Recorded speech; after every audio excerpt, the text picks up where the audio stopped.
各位港澳街坊打算喺珠海、中山灣區置業、自住、退休、長期往返內地嘅朋友，今日呢條絕對係頂級重磅，改寫珠海樓市格局嘅真實利好啊！大家關注咗好多年，成日以為係畫大餅嘅珠海中心站、鶴洲超級高鐵樞紐，今次真真正正官方實錘，全面踩油，正式啟動，就喺今個月9號，珠海自然資源局正式發布最新用地預審同選址批前公示。今次公示嘅項目呢，就係鶴洲樞紐最核心、優先開工關鍵嘅道路濱河路南段。大家見到呢個速度真係好震撼啊！6月底先敲定規劃文件，7月初呢即刻出公示，落地推進，完全唔拖，即刻開波，證明今次絕對唔係吹水。同大家講清楚呢個工程嘅詳細參數，全部官方數據，絕對真實啊！濱河路南段位於金灣紅旗鎮湖東社區，總佔地面積9.1公頃，道路全長1.55公里。規劃雙向4車道，屬於城市次幹道。呢條路嘅定位非常之關鍵，起點直駁香海高速，終點連接住宏義路，直接打通香海高速同珠海鶴洲高鐵站。以前去高鐵站要兜路繞圈，好麻煩。而家呢一條路一通，高速車流可以直達高鐵樞紐核心區，而且呢條路仲預留咗完善嘅城市通勤功能，唔單止係接駁高鐵。未來日常返工、出街、跨區通行都超方便啊！以後香洲市民走香海高速直接入高鐵站，斗門市民通過宏義路接駁珠海大道，快速直達主城區金灣片區，成個珠海東西交通完全打通，唔止單一道路。官方今次一次性曝光咗鶴洲樞紐完整地面路網嘅體系，未來鶴洲站會打造2橫2縱1環路網格局。第一，南進站主路專門做南側主要嘅進站通道，採用特殊建設工藝，最大限度避開鐵路嘅橋墩，降低離地難度，保證進度超快。第二，站南路、站北路雙向6車道嘅城市主幹道，貫穿整個樞紐東西兩側，雙向分流，進出站完全唔塞車。第三，濱河路南段近期唯一連接住香海高速同鶴洲樞紐嘅黃金通道，已經納入站城一體重點工程，優先落成啊！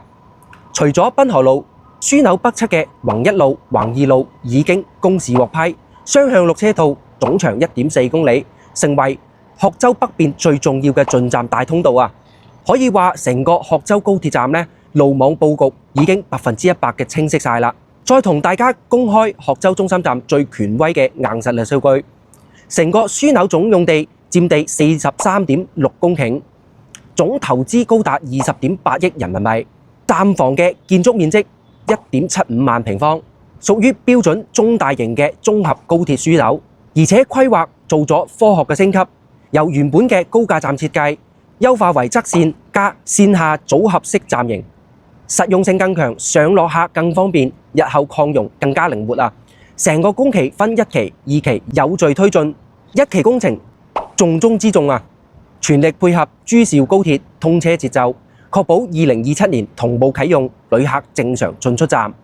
包含站房嘅主體啦，所有進出口嘅道路啦，接送車嘅系統啦。2期工程長遠升級，預留港珠澳高鐵接入嘅條件，仲有西側大型站嘅前置廣場、網約車、的士、私家車大型嘅停車場配套。